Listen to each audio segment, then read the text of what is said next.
Good morning, everyone. This is Louisiana Clean Fuels here, bringing you a EV webinar for EV fleets.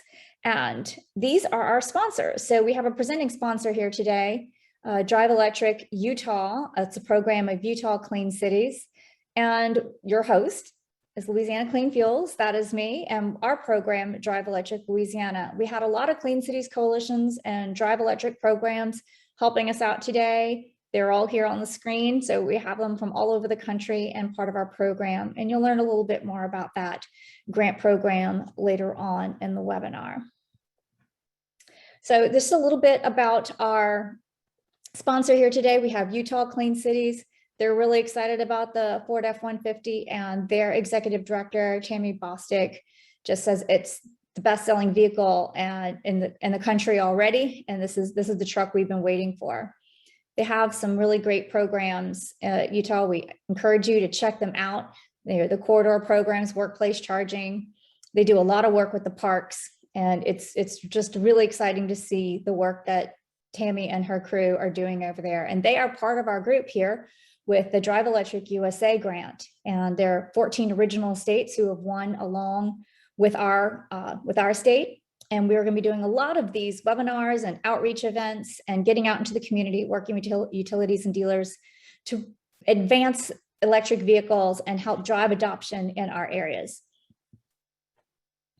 And this is a little bit more about their EV Zion. So if you've ever been out to Zion, it's just beautiful. And take a note. You're going to start seeing more electric vehicle charging. You're going to maybe see some buses. There's a lot of exciting things going on at their park. And here is her contact information. There you go. So thank you so much, Tammy and Utah Clean Cities. And this is the grant that I was talking about. So driveelectricusa.org is the main website. And we have about 2 more years to finish developing out all our projects and products. And this website is really going to be a hub for states who want to start their own Drive Electric programs, and all sorts of resources and tips and guidance on how to really engage all the different parts of the supply chain in your state. You need to have, local government support. You need state government support. You need to learn how to work with your dealers and work with utilities. So we have all of that kind of material and guidance documents that we're going to be providing. And it's a great program.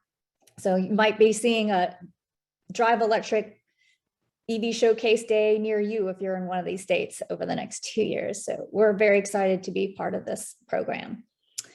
So Louisiana Clean Fuels, all those sponsors and organizations that you saw there, we're all Clean Cities coalitions. And Clean Cities is a program of the Department of Energy nestled in the Vehicle Technology Office under the EERE. So in the Vehicle Technology Office, we have all these different divisions. Electrification, advanced combustion and fuel systems, materials, technology, energy efficient mobility systems, where you're looking at everything like as a whole, not the individual fleet, not the individual vehicle, but how everything works together in a system. And over here in technology integration is where the Clean Cities program is nestled. We are each independent organizations, and some of us are hosted in state energy offices or RPCs, planning commissions, MPOs, and some of us are independent nonprofits. So we're not federal employees, but we have a contract with the federal government to provide these services and support services to both public and private fleets.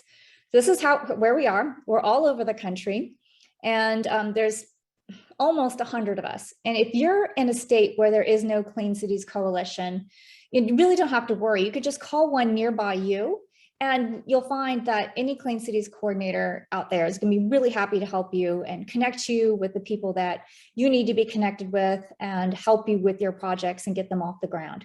If you're just even looking for advice, or you want to partner on a funding opportunity or a project, or you just want to understand the lay of the land with tax credits, we're the kind of the one-stop shop that you can call for assistance. And so Louisiana Clean Fuels, this is our territory. We cover everything but the New Orleans metro area. And we work hand in hand with the Clean Cities Coalition in the New Orleans area to really help remove the barriers and the excuses that individuals may have that prevent them from adopting alternative fuels and advanced technology projects into their fleets. So the goal is emissions reductions.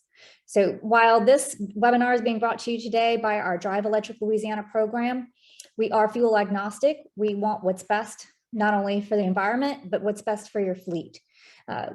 We take a look at where the existing fueling infrastructure is, what your needs are, your driving activity, just the behavior of your fleet, the type of fleet, and we help you figure out the solution that is going to be most effective for you. And again, so that leads us into what we do. We're technical and problem solving assistants. We're your connection to funding. We know all the players in town. We know a lot of the local leaders, and we can help connect you with them. And we're a vast wealth of resources. We have lots of events like webinars like these. And when things get a little bit better with being able to ease up and gathering, we like to host workshops and conferences and educational events and networking events to help get you out there to meet the people who can help you make your project a success. So enough about us and Louisiana Clean Fuels. This is our presenters today. So you'll be hearing from me a little bit more, but mostly we're going to be talking to Scott Barrios, who is the manager of sales and partnerships for electric mobility Keystring Labs at Entergy. We have Mark Pohl, manager, sales and customer experience for Ford Pro Charging. And Chief Foti was unable to meet with us today, but we have Charles Sampson as right hand with the Westport Police Department. And we have been assured that we are in good hands because he's the guy who really understands these vehicles and can give us the lowdown on their experience with how they're integrating into their police fleet. Right. So we're going to give you just a little bit of a brief some background, just in case, we have some people here who may not understand some of the terminology. We have a hybrid electric vehicle. That is like the first Priuses that came out. There's nowhere to plug in, electrical outlet. There's no way to charge the vehicle. It's powered by an engine. It uses gasoline, but it has an extended range with some onboard batteries. Now, the plug-in hybrid electric vehicle is the one where you use gas, but you can also plug it in. So Tyler Herman in the chat, he has a clarity. If you want to ask him some questions about how he likes having a plug-in hybrid, you can ask him right there. And I'm pretty sure that Westport has a few plug-in hybrids as well. Now, a fully electric vehicle is one that only operates on electricity. So there's no oils for oil changes, there's no gasoline, none at all. So just want to make sure everybody was on the same playing field here. And the question we always get is, how long does it take to charge? And our answer is always, it depends. And it depends on your state of charge that you have in the vehicle. So how much do you need to fill up per se? And what type of charger that you're at. So level 1 is your regular plug, regular wall outlet. And if you buy an electric vehicle and you're charging in your garage with just the charger that it comes with, it's going to take you quite some time to charge up that vehicle each night. It's doable, but it's very frustrating. You got to plug it in as soon as you get home. And when you wake up in the morning, it may not be completely full, but it's only about 2 to 5 miles of range for every hour you're charged. And a level 2 charger, get one of those in your garage if you are able, if you're not in a multi-unit dwelling or you're stuck with on-street parking. A level 2 in your garage is the best way to go. You can get 15 to 35 miles of range for every hour of charging. I get about 35 in my garage. And the fast charging, those are about 60 to 80 miles of range for every 20 minutes of charging. These are the ones that you're going to have at your public areas along the interstate. They might start seeing them at gas stations.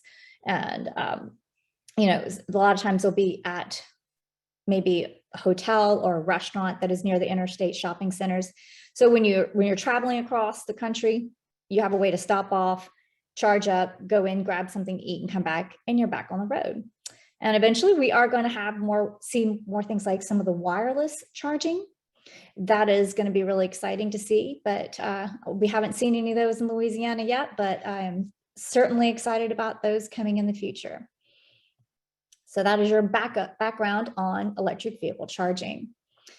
Now, if you want to find out where a charger is, there's a lot of resources. And, you have the AFDC station locator. You can download the app and have it on your phone. There's PlugShare. Oftentimes, your onboard charge in your electric vehicle onboard, there'll be information about charging. Tesla's will lead you to one of their chargers. And I'm sure some of the others will also tell you where the nearby charging is as well, especially if they have a proprietary network like Tesla does. So this is the current state of charging stations in Louisiana as of August. And this changes all the time. So these numbers are going up pretty much pretty constantly. And you can see the whole country here, and you can sort by the speed of charger and the state. And you can take a look at the connector as well, depending on what kind of vehicle you have. And the federal government has an unfunded program. It's unfunded in that it's a signage program. So when you can prove that you have your stations that you have in your state meet the qualifications to get signage, like you see right here, alternative fuel corridor, then you can put one of these up and you can add maybe EV here one day. So if you look at Louisiana, we're not quite there yet. The requirements are you must have a DC fast charger every 50 miles, and it must be within 5 miles of the interstate. So if you do not meet those standards, you must have 2 or more to even qualify for what they call pending, which is this dashed line. And if once you get them every 50 miles, they become, complete, and you can look at the solid line here, and you will then be allowed by the Federal Highway Administration, your state that is, to put the signage up to let people traveling on the roads know that this is a corridor where there is ample alternative fuels fueling. So if you see in Louisiana, we have natural gas, we have propane, and we have liquefied natural gas, but we do not yet have our EV corridors, but that is coming soon. All right, so today we're here talking about fleets, and there are some questions and some quick tips that I'm going to have before I hand you over to Scott with Entergy. And you really need to think of these. Get your list, get these questions together, start trying to answer them the best you can before you start meeting with your utility or your OEM. OEM is your manufacturer, the vehicle manufacturer that you've selected. You want to know what's the best type for me. How much energy does my fleet need and when will they need it? Well, that's how many miles are you driving? What kind of driving habits do you have? Is it stop and go? Is it highway? What are my driving range needs? I'm pretty sure if you're a fleet operator, you know exactly how far your vehicles go every day if you have fixed routes. And you may not have the answers to all these questions, but these are the questions that you need the answers to when you're going into your initial fleet meetings. And so your first calls, there's 2 organizations that you should call, but really the first one is you need to call your utility, because they're going to be the fuel provider for you. They're going to help you coordinate, help you figure out what kind of charging infrastructure you need.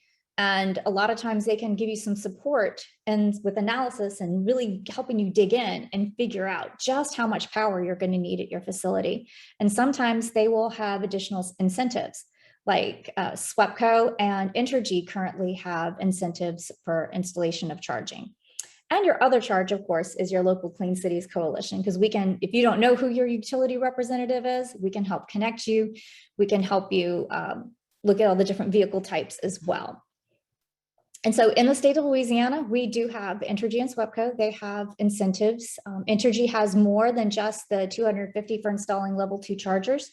That's through the E-Tech program. Scott can tell you all about that when he comes online. And then and SWEPCO has the $250 rebate as well. All right, so now we're ready to hand you off to our expert panelists, and we are going to get started here with Scott. He is the manager of sales and partnerships, and he is also one of our board members. Welcome, Scott. Thanks, Ann. Can you hear me okay?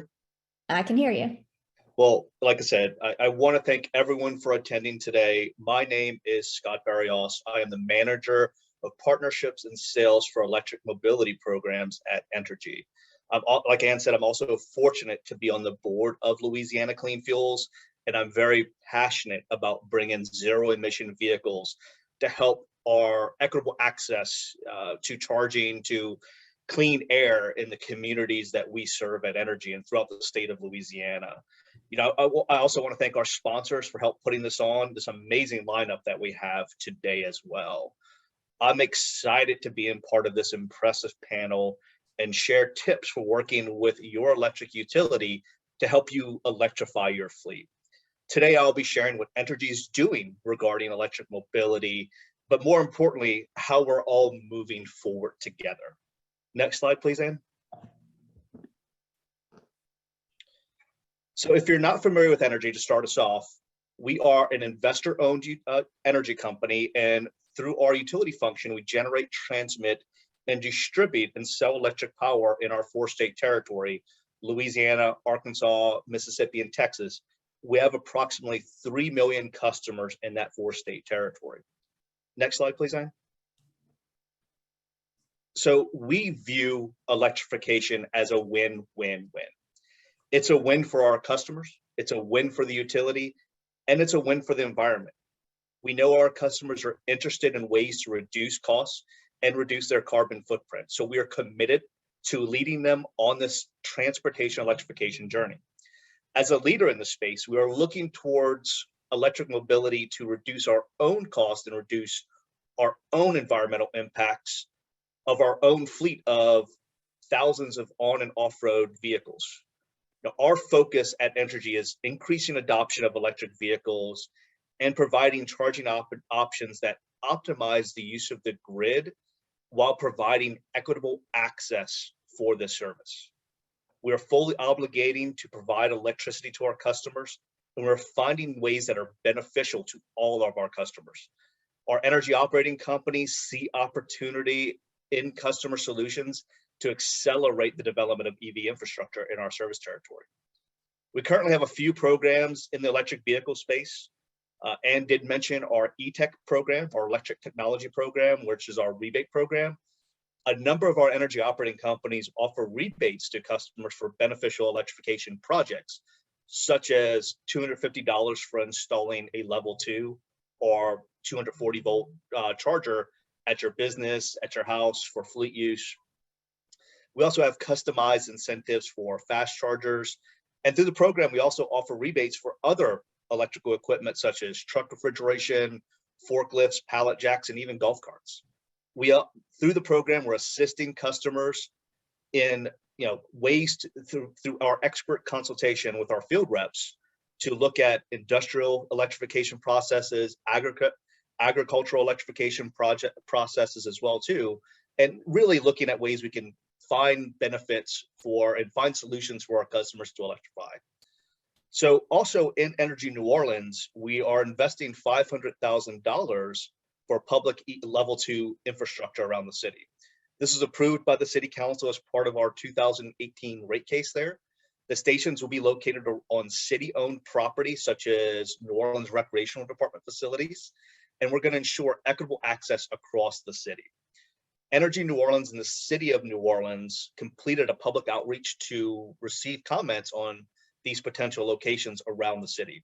And we're finalizing plans with the city right now, and we expect deployment of these stations in early 2022. So we look forward to seeing more people charging on the streets of New Orleans here soon. Also, as part of our Entergy New Orleans 2018 rate case, the City Council approved our EV charging infrastructure rider. And I'll get into this more and how this can benefit a fleet later, but this is going to allow Entergy New Orleans to install, own, and operate EV chargers on a host customer's property. Now, this can be used for multi-unit dwellings, public charging at commercial sites, and or for fleet opportunity as well too. And Entergy will own this, and we're going to recover the cost of it over a set term on the normal customer's bill. So it helps reduce the upfront cost for that customer. That's one program we currently have underway. Another exciting program is our environmental initiatives funds. Through this grant opportunity, we have funded several electric vehicle related projects through our service territory. The goal of this is to reduce direct emissions and provide a service to our communities. In 2011, beginning in 2011, we donated several electric vehicle chargers to multiple college campuses in our 4 states, as well as looking at where we're going in the future. This past year, in 2011, we partnered with Dept Charger and installed several charging stations throughout Arkansas as well too that have been very popular with people driving electric vehicle owners in Arkansas. For 2011, the EIF, the environmental initiatives projects that we're going to fund, we're soon to make a final announcement of all the awardees, but they will include more EV projects that we funded through this environmental grant than ever. Next slide, Ed.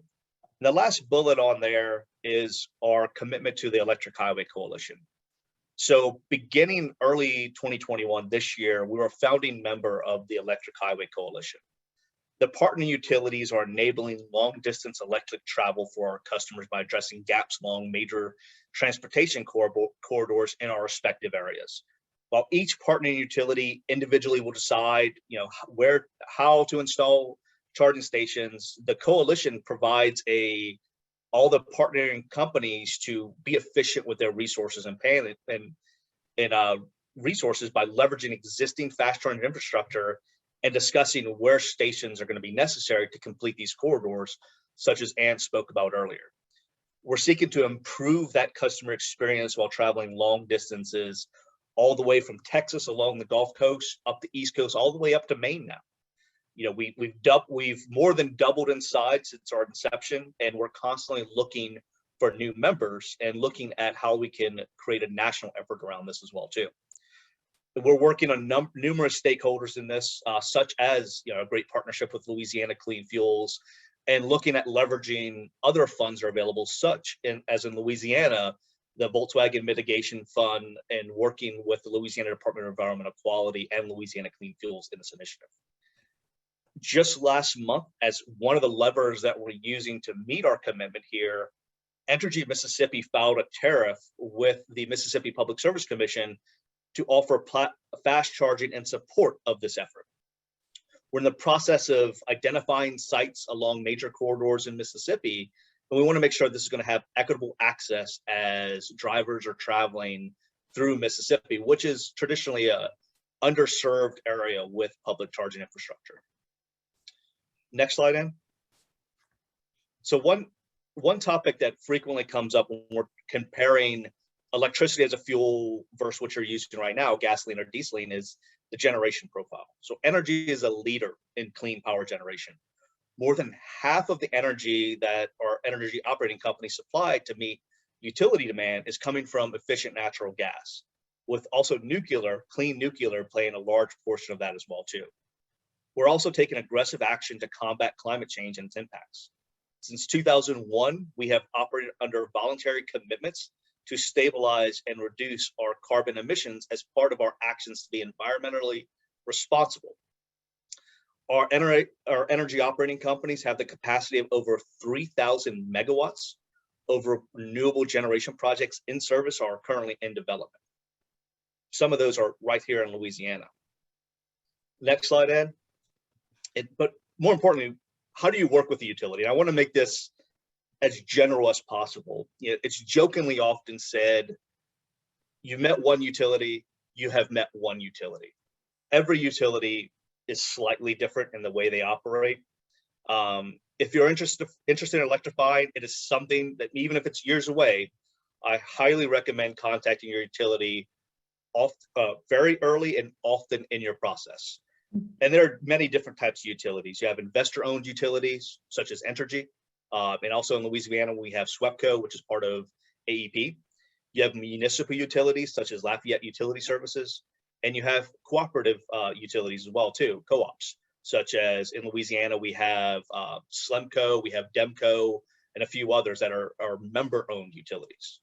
All function slightly different and may have different regulating bodies as well, too. State public service commissions or public utility commissions are independent regulatory agencies dedicated to serving public interest by ensuring that safe, reliable, and affordable electricity provided by the public utilities. They regulate what we do, and each state has different PSCs, PUCs, or they're regulated by a city, or if it's municipal, it's regulated by the PSC as well too. So there's different regulated bodies to be aware of that allow utilities to do certain things. So step one when contacting utility is that utility is going to ensure you have the power, the reliable power at your facility to meet your operational requirements. Is the power going to be there when you need it? If you're adding just a few chargers, that's no big difference. But if you're talking about a fleet of 10, 30, 50, in some cases, I've seen fleets looking to electrify as much as 300. Well, that's going to require some, we need to look upstream in our how we distribute that power to you, how we transmit that power to you, to make sure our infrastructure can support that. So we need time, to do this. And if going into that step part is, do we need to upgrade this? Are we want to synchronize the required upgrade timelines for your facility? When are your vehicles going to be there? When do you need the charging stations there? In some cases, it may be as simple as setting a new set of transformers on a pole. In some cases, we might need to look a little more upstream towards the substation and make sure that that substation, that circuit on that substation, can provide you the reliable power that you need when you need it. Specifically, if you're charging overnight, and we can get that power there. So there's timelines with these upgrades as well too. So we want to make sure we can meet those as your vehicles are coming online, your charging stations are coming online as well too. So as all utilities have different rates, the next thing we want to do is look at the best rate for your use case. So different charging profiles, the number of vehicles in your fleet, the demand that it's going to cause, all impact your rate. So utility can help understand what is the true total cost of ownership of converting your fleet over to electric. We can look at the profile, the account that you have, and really help you determine, okay, this is what I'm paying for gasoline as a fuel, and this is truly what I'm going to be paying for electricity. So we can help you navigate our rate process and to figure out the best rate for you to understand that TCO, total cost of ownership. Also, utilities may have special incentives such as an EVSE rebate. I mentioned earlier, we have our ETech program at Entergy. The utility provides rebates can provide the rebates for the vehicles themselves, for the charging infrastructure or other infrastructure to support those chargers. So at Entergy, we provide, like I said, other rebates on other electric technologies, truck refrigeration for your fleets. It could be, when we look at fleet, it could be off-road vehicles as well, such as forklifts, pallet jacks, burden carriers that are using your facilities. And such as Entergy, we offer rebates for that. I know a lot of other utilities do that as well. Some of our neighboring utilities in Mississippi, Mississippi Power Company does this. SWEPCO also does this in Louisiana and Texas, offering rebates for primarily for residential rebate electric vehicle charging stations. But check with your utility. There might be some special rebates that you can take advantage of. And the big piece of what a utility can do is that consultation. We can help guide you to understand what type of charging equipment that you required, what type of EV types, what type of infrastructure is needed. We can make contacts in the EV ecosystem that surrounds us.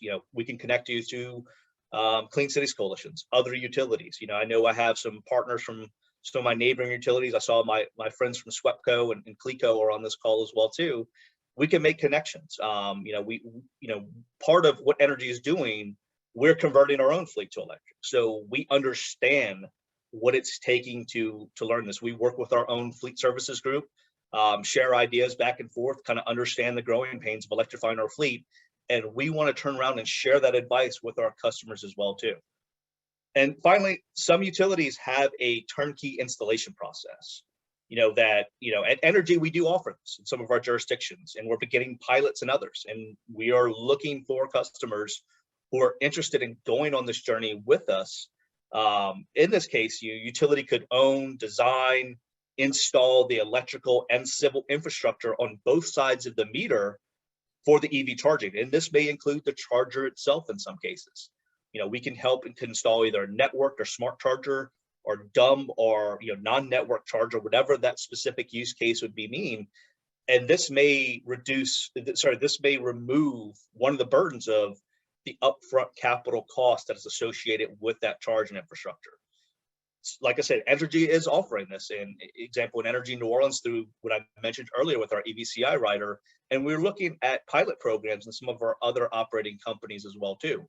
So if you are interested in this, we're more than happy to chat with anyone about this and guide you through this electrification journey. So that last slide, Ann, that concludes my presentation, and I'm really excited to hear from Ford and and the police department on. That's what I'm really excited about it, because I think these are going to be game changers for future fleets. But please, I look forward to any questions. I look forward to any questions you have and answering. But please, there's my contact information. Reach out to us, and we're happy to make any connections or chat with you after this. And I'll turn it back over to you. Thank you. All right. Thank you so much, Scott, as always. All right. So next up, we have Mark Paul. He is the Manager of Sales and Customer Experience for Ford Pro Charging. We are really happy to have you here today, Mark. Thank you very much. It's great to be with you all today.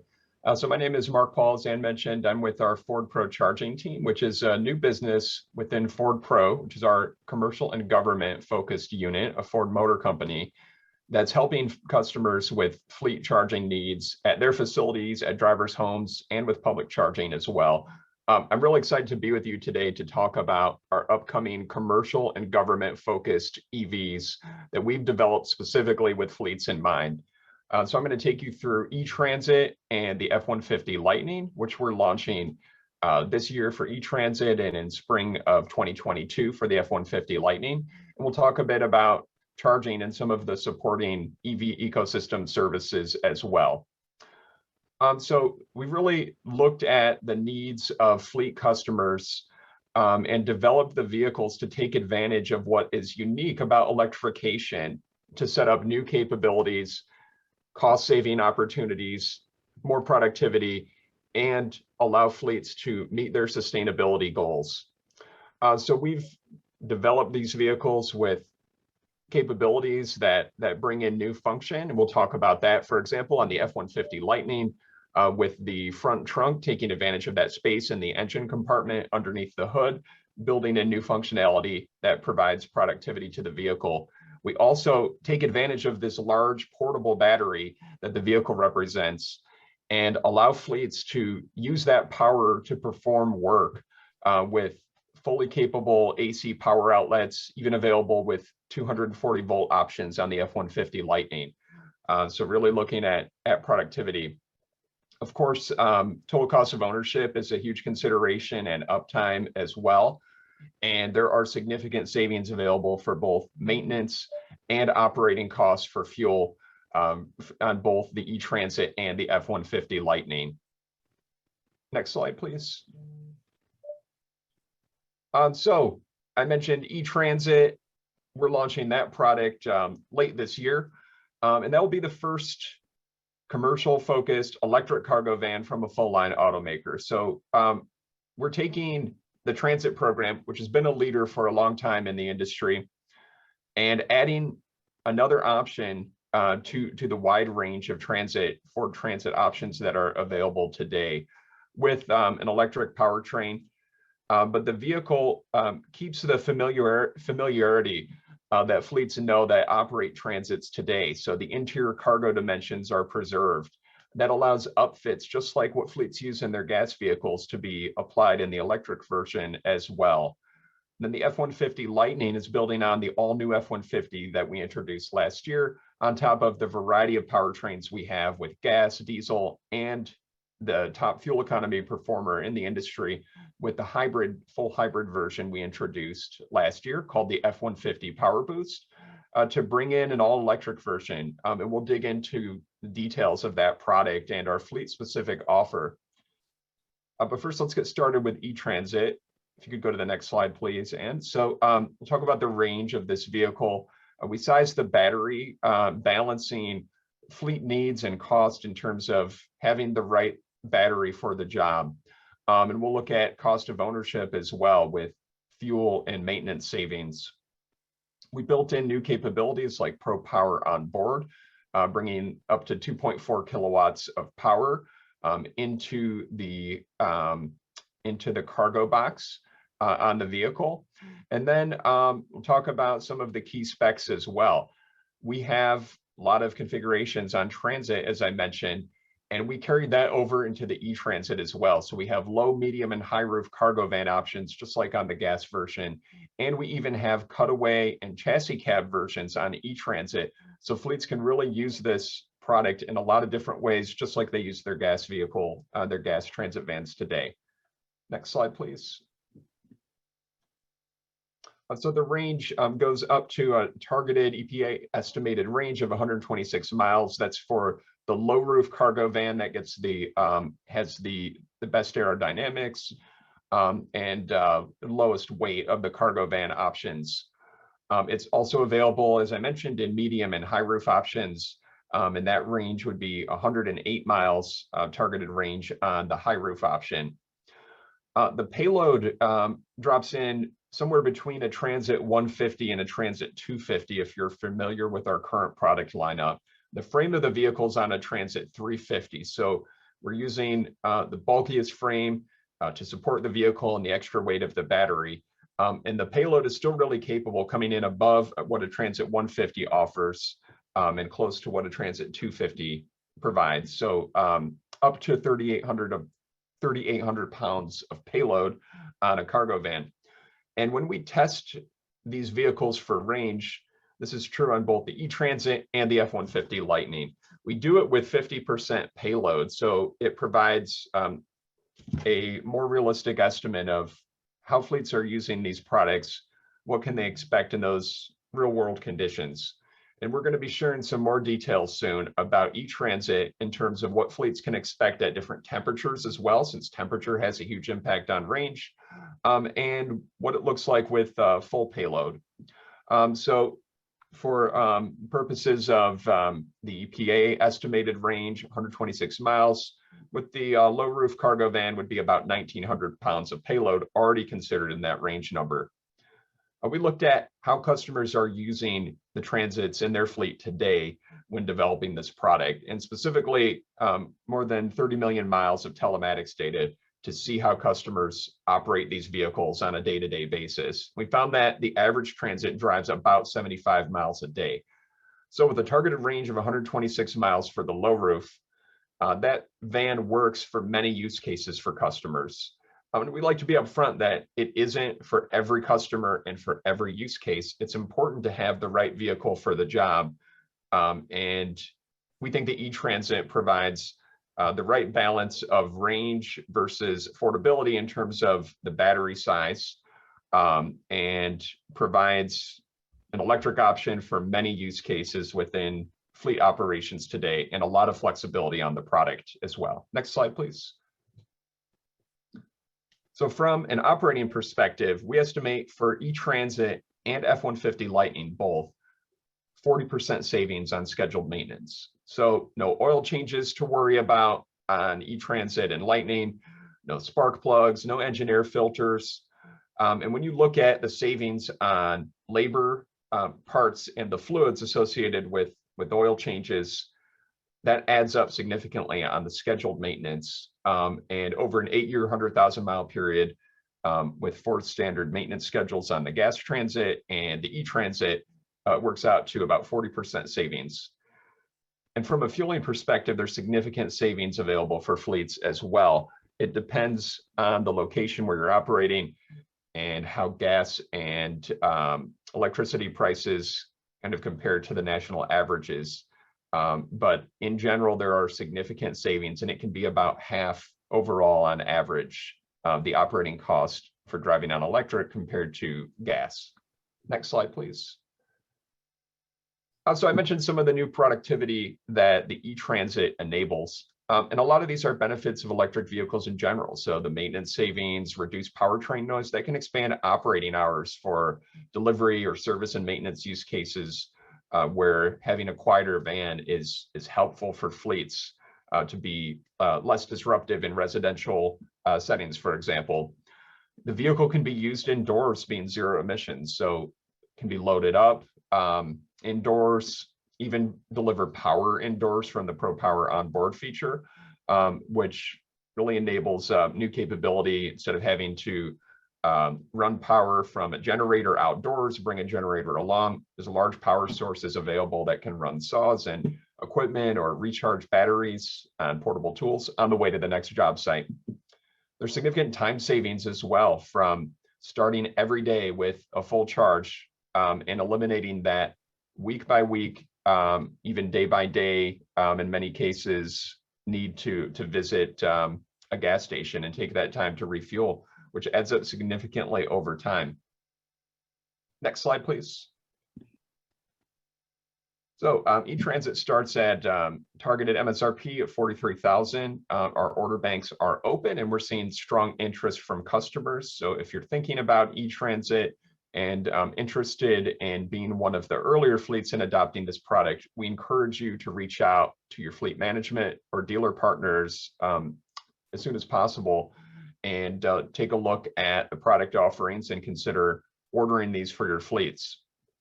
I mentioned that the interior cargo space is preserved on this product, the loading height as well. So there's a really strong usability of this product with 487 cubic feet of interior cargo space. That's for the high roof cargo van, and a low loading height for the cargo van, just like on the gas version. Some of the other important specifications are 266 horsepower and 317 foot-pounds of torque. So really responsive for drivers, really capable of moving seamlessly into traffic and even with a loaded up van. And finally, our Ford electric vehicles have an 8-year or 100,000 mile electric vehicle component warranty, whichever comes first, between 8 years or 100,000 miles. And this is important to provide peace of mind for fleets that the product is covered with everything that's uniquely electric about the van. So that includes the battery, it includes the motor, and other EV specific components like the high voltage heater and air conditioning compressor. And it even covers battery capacity down to 70% on the cargo vans as well. So Ford is backing up the product that battery and motor will last, and we're providing warranty on that down to 70% of the original capacity for 8 years or 100,000 miles. Now the design life is longer than that, but this is the showing that commitment to the long-term life of the product by backing it up with warranty. Next slide, please. So after E-Transit launches, soon after, we'll be following with the F-150 Lightning. And we are really excited about this product and how fleets are going to use it and really providing the first commercial focused electric truck option out there in the industry. Next slide again, please. So this product, we really think that it's a game changer. And we developed it for both fleet and retail customers with different versions of the truck. So I'm going to highlight the fleet version of it today, which we call the F-150 Lightning Pro. We really surprised a lot of industry observers by introducing this product at an MSRP under $40,000. Press and analysts were expecting a much higher starting price point. And we took advantage of commonization that we have on many of the interior components and the non-electric powertrain components on the gas F-150 and diesel F-150 and hybrid, which we build a lot of every year and have great scale on those products. And minimize the complexity in terms of the configurations and ordering options as well to deliver a price point that works for fleet customers and provides a favorable cost of ownership calculations and payback periods compared to the trucks that you may be using today in your fleet. It builds on the technology that we introduced last year on the F-150 base program. You can see an example of that here on the left with the onboard scales feature. We have a lot of driver assistance technology on our passenger vehicles in general for driving, but we also invest a lot in driver assistance for trucks and vans specifically, looking at the needs of our fleet customers. And so we have a lot of trailer features to help make it easier to hitch the vehicle and ensure that the weight is distributed correctly with an available smart hitch feature. You can see here an example of our onboard scales feature, which uses sensor data from the suspension to estimate how much payload has been loaded in the vehicle. So the driver can actually see from outside the truck an estimate of how much payload has been loaded in and be able to ensure that they're staying within limits. In the center, you can see our front trunk or frunk on the F-150, where we took the space made available in the engine compartment underneath the hood by moving the powertrain below the vehicle, below the floor of the vehicle and the bed into the frame. where the battery and 2 electric motors are located. And we delivered the largest front trunk in the industry. So this provides 400 pounds of carrying capacity, 400 liters of cargo capacity, and even the base version of the truck comes with 120 volt power outlets so that tools can be operated out of that location. It even has a drain in the bottom, so a fleet could load up dirty equipment from the job site, take that out later, wash it out, and it will drain out through the bottom of the frunk with a one-way drain. So our engineers worked with customers in the field to really make this as capable as possible and take advantage of that space with the electric truck. Next slide, please. So a lot of the benefits of productivity are similar on the F-150 compared to the E-Transit. What's unique here is that front trunk with lockable storage. So instead of having to add a tonneau cover or add lockable storage with an upfit, the truck delivers that, and it can even be remotely opened with a key fob or an app for the driver. The grille raises up with the hood so that there's a good loading height as well, and heavier equipment can be loaded in without having to reach up and over to put it in the frunk. Next slide, please. So getting into some of the specifics, mentioned that price point starting under 40,000. That's with standard 4-wheel drive. And it starts from a towing perspective with 5,000 pounds of capability on the standard range version. That goes up to as much as 10,000 pounds of towing capability on the extended range version. We have 2 battery sizes on the F-150 Lightning. It starts at 230 miles, again with half payload already considered, so 1,000 pounds of payload already factored into that range estimate on the F-150 Lightning. And then a 300-mile extended range version as well. So the truck has a longer range. It can be used for more service and maintenance use cases, longer operating distances outside of a metro area, and going beyond sort of fixed routes or daily routes that are repeatable. The 8-year, 100,000 mile, whichever comes first, electric vehicle component warranty applies to the F-150 Lightning as well to provide that peace of mind. And then I mentioned there is standard 4-wheel drive. So there's a motor on the front and the rear axle that delivers in the base version of the truck 426 horsepower and 775 pound-feet of torque. So some really incredible numbers from a power perspective. And when you look at that 4-wheel drive, the engineers can dial up exactly the right amount of power for every circumstance from the front or the rear axle. So instead of like on a traditional 4-wheel drive system on a gas vehicle, using a transfer case and making trade-offs in terms of how much power is going to the front and rear axle, the motor controllers can bring in exactly what's called for each axle. And it really, that combined with the low center of gravity and weight on the vehicle provides great performance in snow and ice conditions. Next slide, please. So looking at the fleet version, the base truck, it's available. I mentioned that we reduce complexity in the builds to be able to deliver this price point. And so we're offering it in a super crew, so which is the extended crew cab configuration with a 5.5-foot bed and vinyl seats for easy cleaning on the Pro version of this truck. Comes with a Class 4 hitch standard, and I mentioned the Pro Power on board. So the base truck comes with 8 outlets altogether, 4 in the front, 2 in the cab, 2 in the bed, and 2.4 kilowatts of power.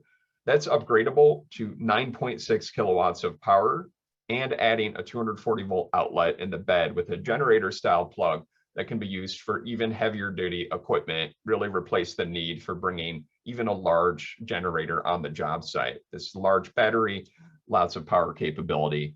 And I mentioned as well the technology. So this comes with our 12-inch Sync 4 system, comes with 3 years of charger incorporated navigation. So the drivers can put in any address. The system will add charging if needed from the Ford network for charging and from other charging providers as well. And automatically identify if they need to charge, recommend how long the driver needs to charge to be able to reach their destination. Next slide, please. So our dealer network is a really important part of providing support for this product, both with the warranty, and for other sales and service needs. So we have an EV certification program, and more than 2,200 of our dealers overall are part of that network. And we have about 650 commercial focused dealers that we call commercial vehicle centers. And all of our commercial vehicle centers that sell vehicles in the size of the F-150 and the Transit are EV certified. So they're able to sell and service these vehicles, including things like battery repairs or motors, if those should occur. Next slide, please. In addition to the other technology I described, we developed a lot of EV-specific connected features through our Ford telematics system, and we wanted to make this accessible to our fleet customers so that they can utilize these vehicles and manage them in their fleets as effectively as possible. So we included 3 years of our Ford telematics service through all of our fleet EVs and the E-Transit and the F-150 Lightning. It includes a range map so fleet operators can see in real time how far could this vehicle go, make sure they're assigning the right vehicle to the right job, provide charging data. We have a home reimbursement reporting feature as well that tracks how much energy is charged for take-home fleets that would park the vehicle at the driver's home and need to reimburse them for energy consumption. And you can schedule remote preconditioning so that the vehicle battery and cabin are preheated or pre-cooled. So while you're still plugged in at full charge, the vehicle's ready to go and get as much as possible out of the battery. Next slide, please. Now, I mentioned that Ford is delivering charging solutions for our fleet customers as well. This is true across home for take-home fleets, public charging with a solution that accesses 63,000 public charging plugs, including 6,000 DC fast charging plugs as well, with networks such as Electrify America, ChargePoint, EVgo. That's tied in for both navigation and payment onto a single bill for the fleet. 3 years of access to the public charging solution where a driver can activate public charging through a simple app on the touchscreen that we developed just for fleets without having to carry around cards or manage phone apps and logins for the drivers. That service is included for 3 years. The fleet pays for the charging, but we provide access to that technology to simplify public charging for fleets for 3 years.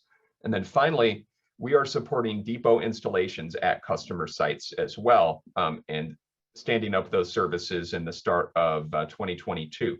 So Ford will actually design, install, and support charging installations at customer facilities. Next slide, please. I'll cover quickly, there's a charge cord that comes with each Ford EV.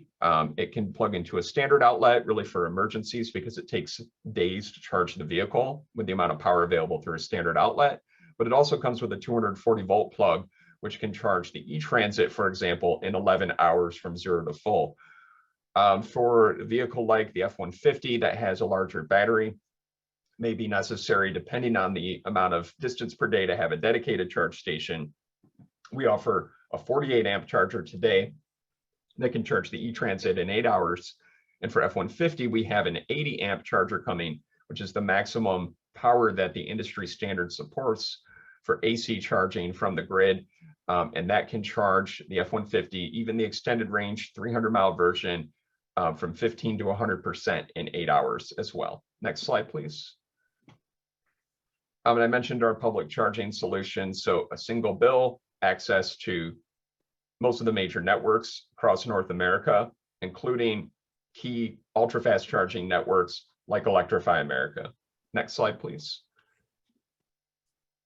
So with that, we're able to help with both planning your fleet's EV transition or with fleet charging needs. So you can get in touch with us at procharging@ford.com, and we'd be glad to discuss further on the vehicles or charging solutions. With that, I'll pass it back to Ann. Thank you. Thank you so much, Mark. Matt, I'm sorry. So we're really excited to have Charles Sampson here today with the Westport Police Department. I don't know if some of you have seen the YouTube video, but it's practically gone viral for a 20-minute vehicle testimony video. That's pretty impressive. And they have one of the videos that I've seen has nearly 600,000 views on it. And it's just, he goes into really fantastic detail. So that's why we reached out to them and said, we'd love to have you participate in our webinar to start talking about, you know, all the great experiences that you've been having and your lessons learned and what, you know, what you've done to incorporate these electric vehicles. Specifically, the Tesla's been a hot topic, and their integration of the fleet, just see how it's done. So we want to introduce you now to Charles Sampson, who is going to give us a lowdown on what their experiences are. Welcome, Charles. Thank you, Ann, and I appreciate being here, and I appreciate the audience that's tuned into this webcast. I will say right up front that the chief apologizes. He did get called out to another meeting, but I did an extensive amount of work on the Tesla and brought it to from concept to fruition. So hopefully I can answer everybody's questions moving forward with it. Just to give you a little background on Westport, Connecticut, we're located in Fairfield County, which is the southwestern county along the shoreline in Connecticut. This county or this town has actually been very forward thinking when it comes to being eco-friendly and pushing ourselves to try new things to see if they would work for us. As you know, over the past few years, car manufacturers are all now coming out with their electric vehicle fleets, and it was time that we decided to start looking heavily into a totally EV solution for a police department. We've been utilizing in this town since 2007 Toyota Priuses for our parking authority, which we just replaced and upgraded to 2015 Toyota Priuses, which are a hybrid EV. We also have a Honda Clarity that we utilize in our detective division. We've also worked with Ford to look at their hybrid model of the SUV that's the common police car on the market today. The electric vehicle that we ended up with after doing our homework was the Tesla Model 3, and we actually went out and purchased the Tesla Model 3 Performance, basically because of the added range distance on it. A number of factors came into the play prior to purchasing this vehicle to join our pilot fleet looking into EVs. The main standards that we were looking for was a vehicle that was large enough to carry all the equipment that police departments have to carry, between lighting, between radios, guns, partitions, consoles. We have to do a complete upfit of these type of vehicles. And in speaking with Tesla over time and their engineers, they were happy to work with us also on the integration of some of the equipment that we in the police use to perform our jobs. I have to say also that our community here in Westport was very supportive of this type of vehicle because of the eco-friendliness of it and all EVs that we currently have in our fleet, which totals 7. Moving forward, though, we'll be looking at things like the Ford, because I actually have a need for a pickup truck coming soon. So I'm happy that Mark's on here to give me some of the information that I'm probably going to end up having to call him for and have a one-on-one chat with him to replace one of our Ford ICE pickup trucks that we currently have. So anyhow, just going back to policing, we needed a car that was 5-star crash rated. The Tesla Model 3 actually fit the bill there. We needed a car that had storage capacity for all the equipment that we carry. Mark spoke about the frunk in the Ford F-150. The frunk in the Tesla serves as a purpose to keep items that we would not necessarily need to lock and hide away, but we could separate from the trunk items. As you know, those of you out here from the police world, we carry, rifles and stop sticks and things we don't necessarily want people to have easy access to. But what I'll tell you what we do with the frunk is we carry our medical equipment in there. So if I arrive on a call as a police officer, and I can tell you just by able to access the car from my phone, I could forget a piece of equipment. It's just as easy for me to press 2 buttons, tell it to open the frunk, and I can have somebody with me, somebody from the general public, access that vehicle and get that equipment for me. So that was one of the criteria. We needed to be able to safely have access to that vehicle outside of the police officer being in the interior. The same goes with the trunk. Once again, it's locked and secured, hidden away. The model that we chose obviously has a full trunk with the back seat on it, but we're also in the process now of looking at a Model Y, which has an open trunk, and we knew that we would need to secure items in that too. Looking at all of our options once again and going back, now it came down to cost savings. We did our homework on the cost savings. We looked at the charge per kilowatt hour of electricity versus the charge for gasoline. We looked at maintenance, things that Mark talked about with the Ford F-150 and the van maintenance. You know, you think of a normal ICE engine, you have approximately 4,000 moving parts in there that need oil and need gas and need constant maintenance. Where if you look at it on EV, you're looking at approximately 400 moving parts. So maintenance was a large part of our choice to go out and purchase an EV. And I'll get into that a little bit more as far as cost savings go in the overall car once we chose it. So we put together a proposal for the town who said, you know, we're once again being forward thinking, and we have great support out of the politicians and the administration here, great support out of the public to go out and purchase our first EV. I know that fleet managers are sitting out there saying, well, I could go out and buy a Ford SUV for approximately $38,000 and then upfit it from there, where my Tesla ended up costing me $52,900 and seeing a significant savings just in that. But I will tell you, if you look at the equipment that you put in there and the lighting packages, the computers, the radios, and everything else that you have to put in the car, the costs actually approximate to about the same. You're maybe $3,000 or $4,000 off when you're done with outfitting a complete EV vehicle and outfitting a Ford SUV or any other a Dodge or any other purpose-made vehicle in the fleet. Looking at other cost savings that we were allowed to realize when it came down to fuel mileage, we run our car, it was specific built for our traffic division, so it'll run an 8-hour shift during the daytime. At approximately 50 to 100 miles, it'll go. And we'll run it again in our regular patrol fleet for another 8 hours. So this car is actually working 16 hours a day, which is typical of most police vehicles in your fleet. For normal circumstances, you know, out of 3 shifts, a car will sit for 1 shift, which gives it an 8-hour downtime period, which is what we utilize for recharging our vehicle. We installed level 2 chargers here at the station. We currently have 3 level 2 chargers set up, and we have some regular house chargers for our Prius fleet. But even the cost of adding these chargers was insignificant compared to the cost of savings that we realized.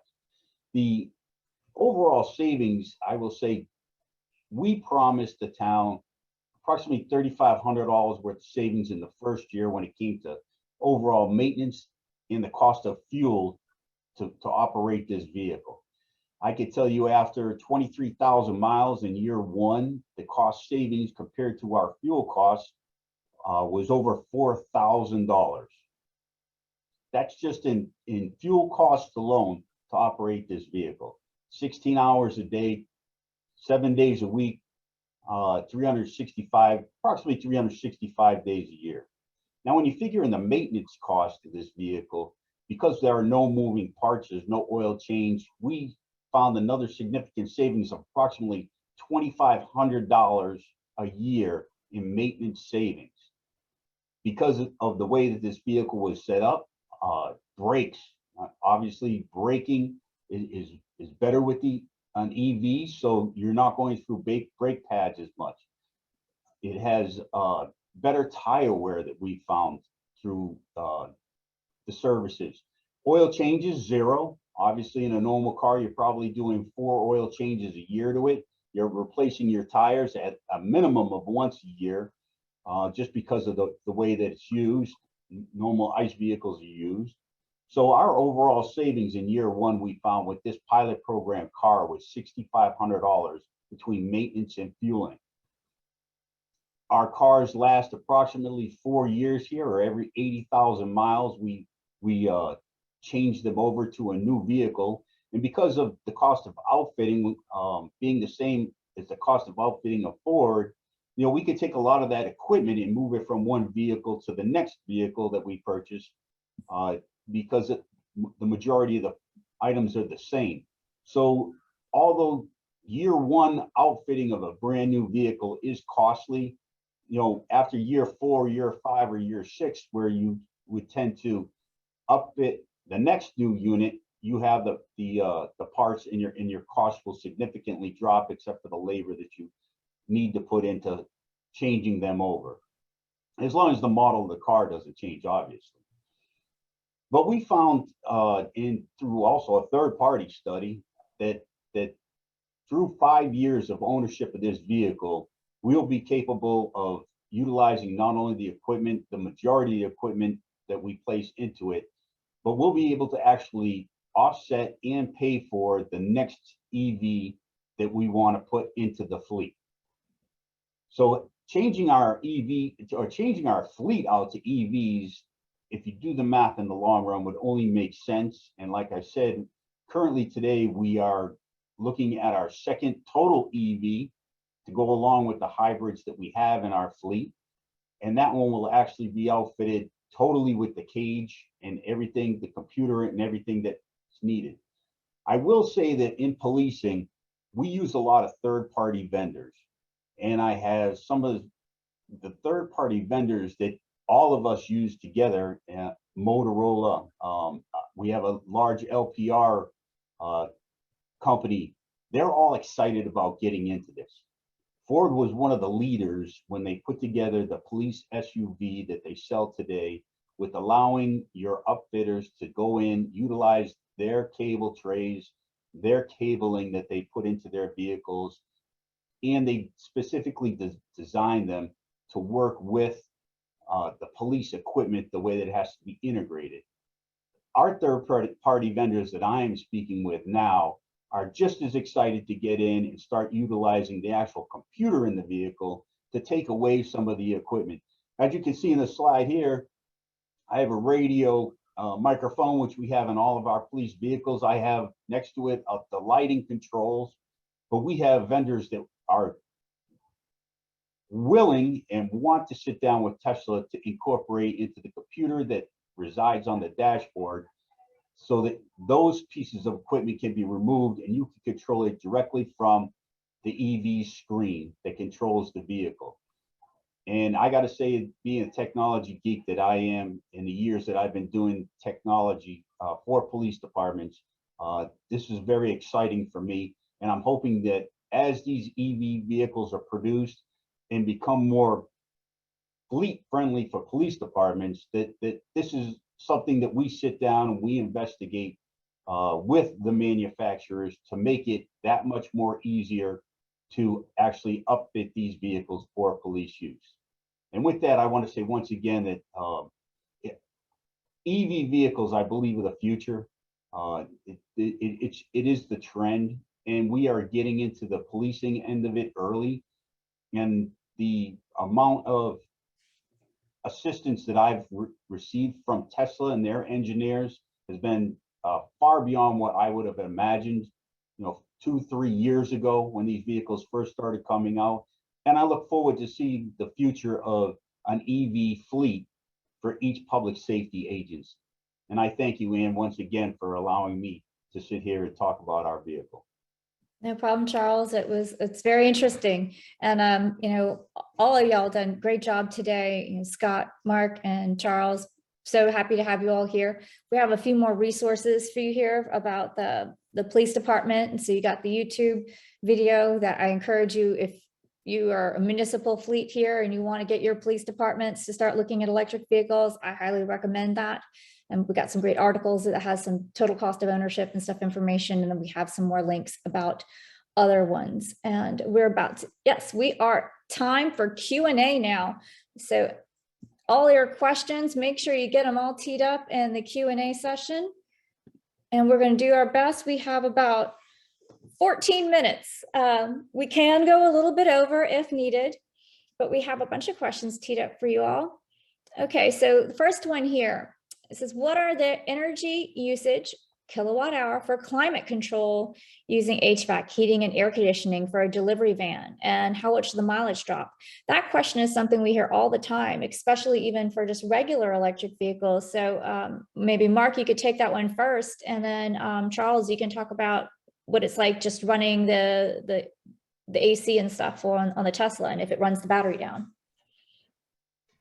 Yeah, great question. And we're going to be putting out some specific details because we get this question a lot. I would actually say it's probably the #1 question we get from fleets that we can't specifically address at the moment. And so we've been running extra testing programs kind of beyond the information that's provided from the standard sort of label range value that we've been discussing, like the numbers we looked at today.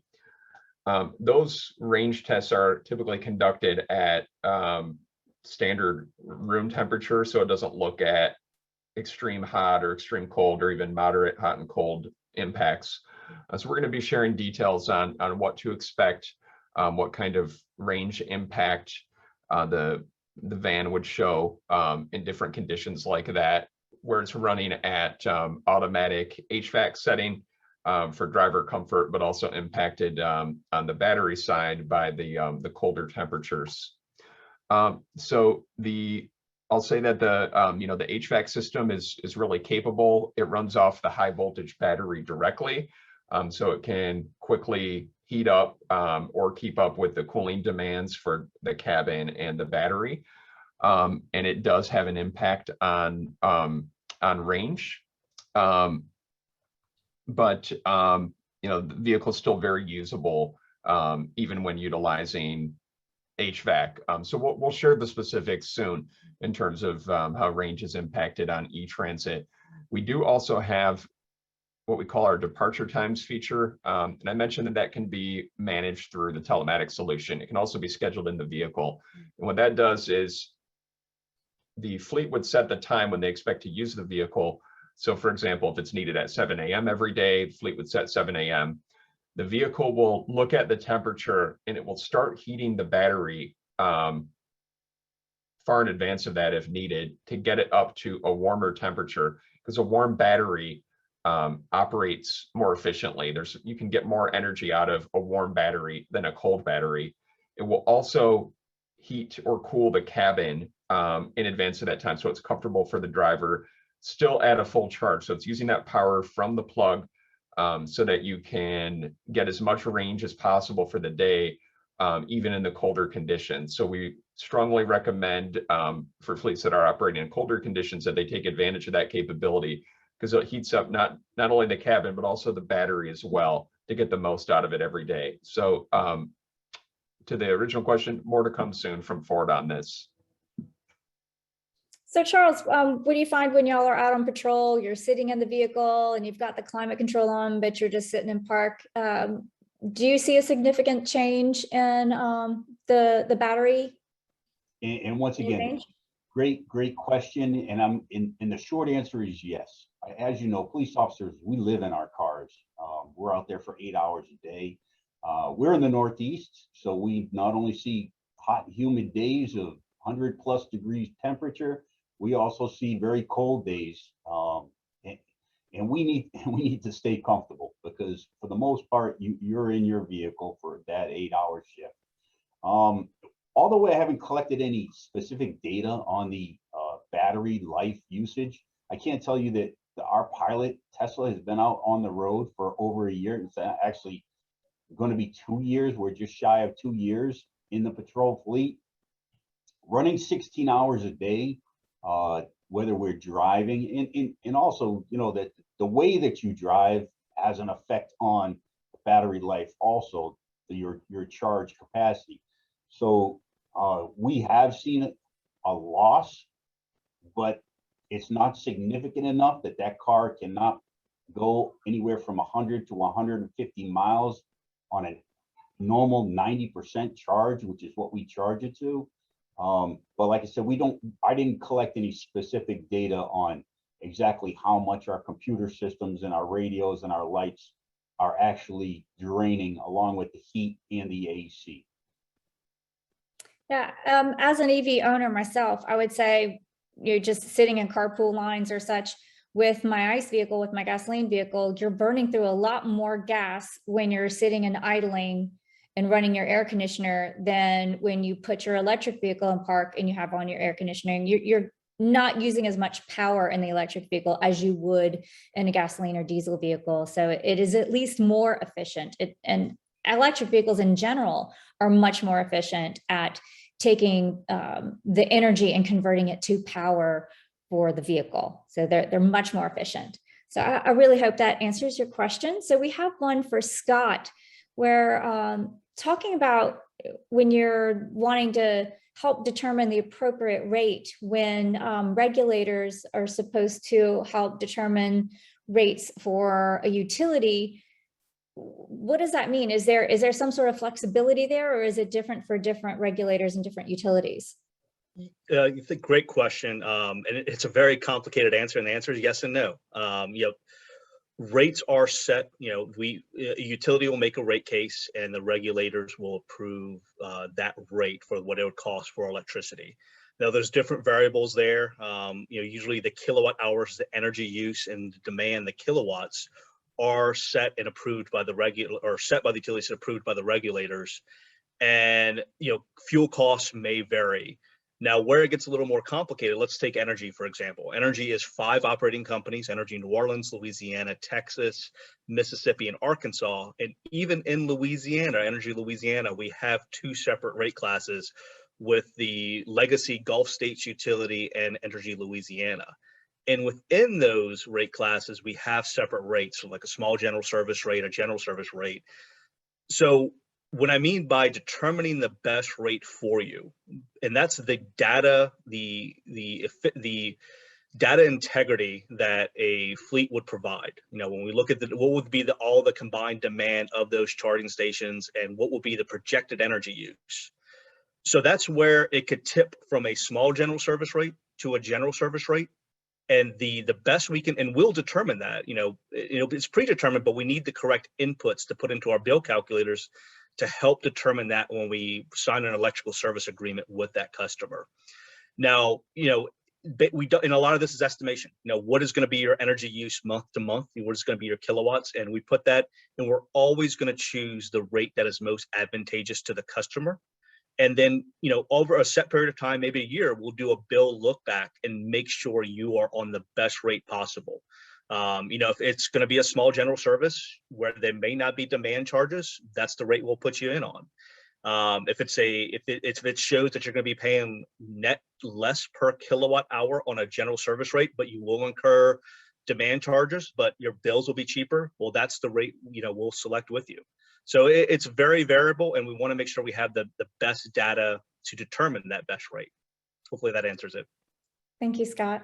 So we get this question a lot too about replacement batteries. There's a lot of people out there that are concerned that the main batteries are going to go out before or after the warranty goes out, and they've heard rumors about how expensive it is to replace your batteries in your vehicle. Mark, can you speak to maybe the life expectancy of the batteries and the likelihood that these batteries would need to be changed, and then maybe address the cost?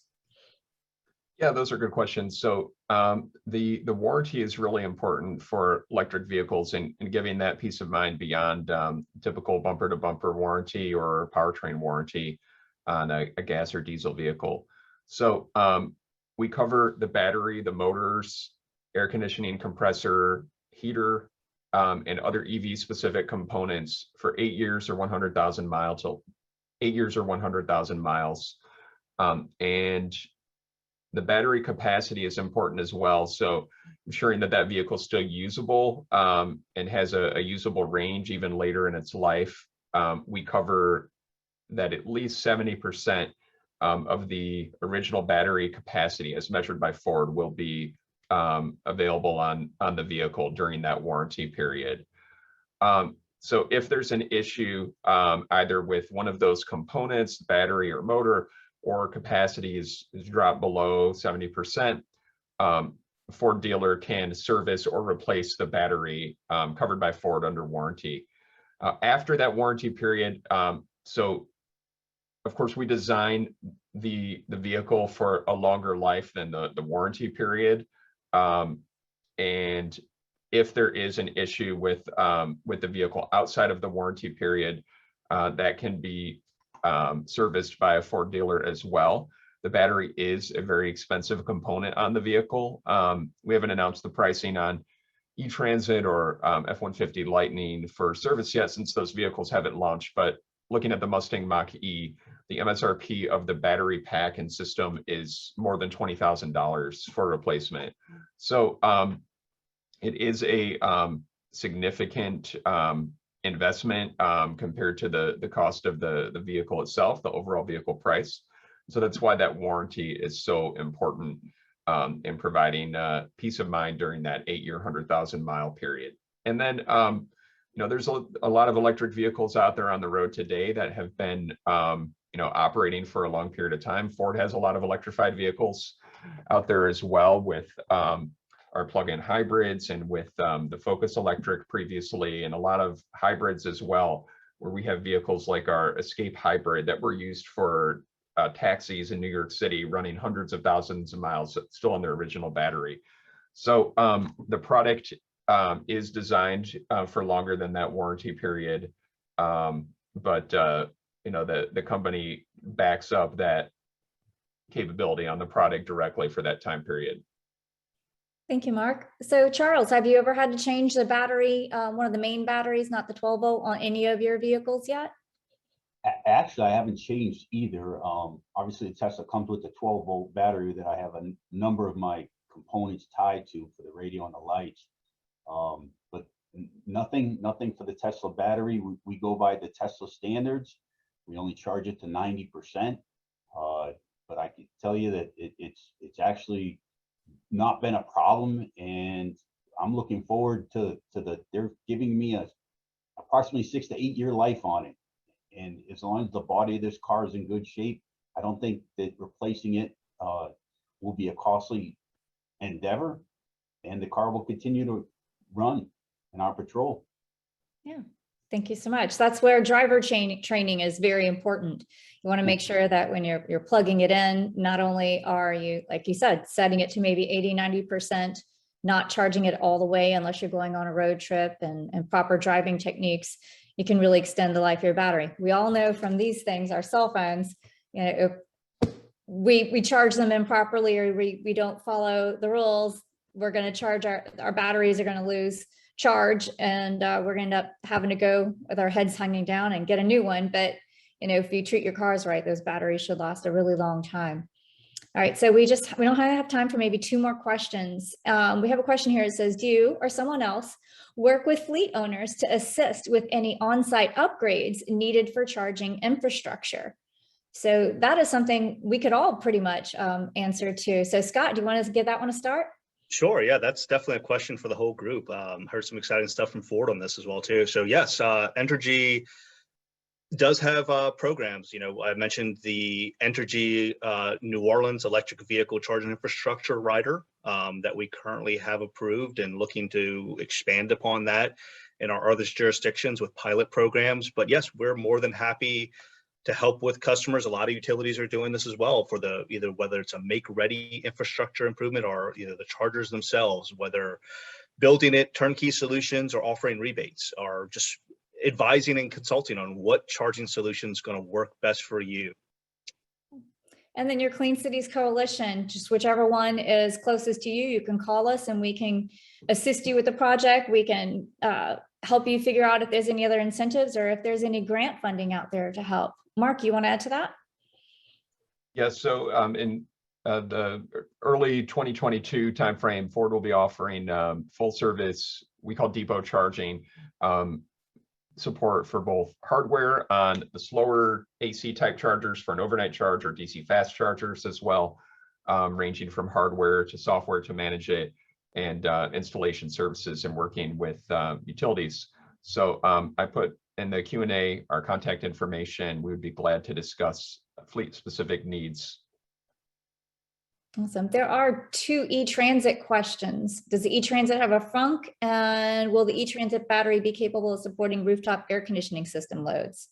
Good questions. The E-Transit does not have a frunk. It has a smaller front end, and there's other components in that space related to the powertrain and HVAC system. So the cargo carrying capacity is in the rear of the van, and for the cargo van versions, get the full space just like on the gas vehicle. And then in terms of supporting auxiliary power needs, there's 2.4 kilowatts of power available either in the rear of the cargo van. It is also available for the chassis cabin cutaway if a custom box is going on the E-Transit frame. And that power could be used for needs like air conditioning with that example. We have looked at refrigeration as well, and depending on the needs, it may or may not be a fit for the fleet to bring in refrigeration. You look at, it depends on the power, what's operating. So the E-Transit has a 67 kilowatt hour usable energy battery. And so you kind of compare the power load if you're using 2.4 kilowatts of power compared to 67 kilowatt hours of battery, it could have a significant range impact. So if you were running for 10 hours, you'd be using roughly a third of the battery capacity for that extra energy, which is going to take away from the drivable range on the vehicle. So the power's there. It can be used both for for tools or on the van itself, but it depends on your specific needs whether that's a good fit. Fantastic. So of all the presenters, we're done with the Q&A section. If y'all can maybe put your contact information in the chat. So if anyone has any further questions, also you should all be getting an email after this webinar is over, and you will get my email address so I can connect you with anyone and help you reach out. And if you want a Clean Cities contact, I can help you with those as well. Thank you again to Drive Electric Utah and all of our Clean Cities partners that you see here. Thank you. We couldn't have done it without your support. Thank you to Charles, Mark, and Scott for a fantastic presentation today. And I just wanted to show you all a few resources. There's Clean Cities plug-in electric vehicle handbooks. There's some for fleet managers, for workplace charging hosts, for public charging hosts. They're all available free to download online. If you can't find them, reach out to us so we can send it to you. And that's just for after the fact. When you get the slides, as a glossary of terms. And here's our YouTube channel. Tyler has put the link in the chat. So this recording and others are all posted there. If Louisiana Clean Fuels hosted it, we have posted it. So please go take a look. We've done a lot of webinars over the last year and a half. We've gone deep dives into getting utilities ready for megawatt charging, to having, EV Market Watch, where we just have some OEMs talking about the great new vehicles they have coming out. And these are our tax credits. We will, by the end of the year, have no more tax credits in the state of Louisiana for electric vehicles or any other alternative fuels, but there still exists a tax credit if the OEM production numbers for that vehicle or any of their electric vehicles has not exceeded 200,000. Or you can go to fueleconomy.gov and check out and see what other incentives are out there. So again, thank you so much. Here is my contact information. Any parting words from any of our presenters before we wrap up? I'd just like to thank everyone for their time today. Awesome. Thank you all so much. Thank you. And this concludes the webinar. Thank you.